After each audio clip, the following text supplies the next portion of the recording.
Okay, so what I'm going to do is I've got my meter. The first thing I'm going to check, I'm just going to check for voltage on the battery because now it's sat overnight. And I'm just going to hook up my leads to the battery itself. And I've got good battery voltage. It's showing 12.39 volts, which is a good full charge.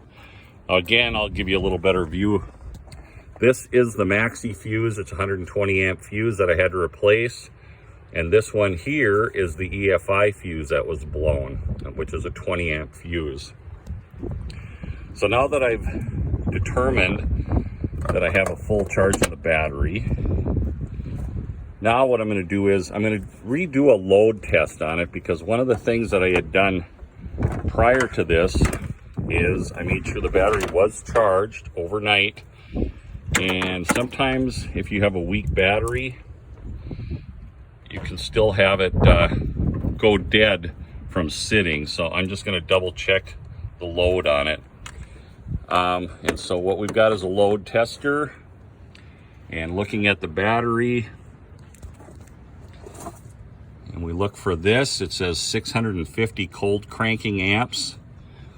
So what I'm going to do is I'm going to set my load tester up, and I'm going to put 650 cold cranking amps into it.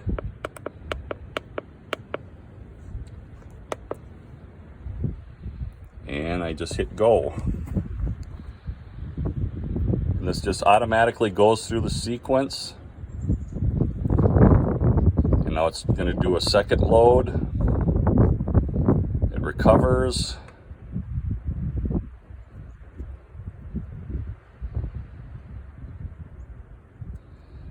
Now it's saying that we've got it, that it's a good battery, but it has a low charge.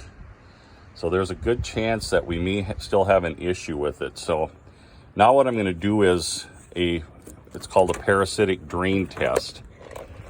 And I'm going to just see if there's something that is drawing the battery down overnight. So all I've got to do this, I'm just going to take the battery cable off.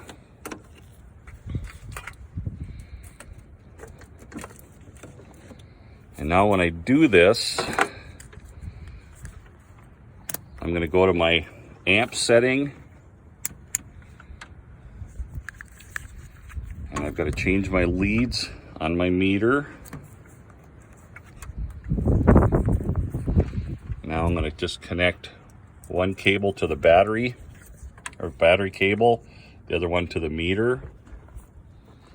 And what I'm showing is, I've got the door open, I'm showing that I have 45 milliamps for a drain. Close the door, see if that changes it. But yep, we do have 45 milliamps, which is kind of a high draw. So that is why his battery is going dead. He might have a light staying on. That's not a real big drain. But one thing I'm going to do is I'm going to wait about 10 minutes and see if that drops. Because sometimes when you disconnect the battery, reconnect it, the Keep Alive memory systems reactivate. And things like in the computer itself, once it powers up, goes through the sequence, it'll start to shut down. So I'm going to shut this off for a minute, and then I'm going to come back and look at this.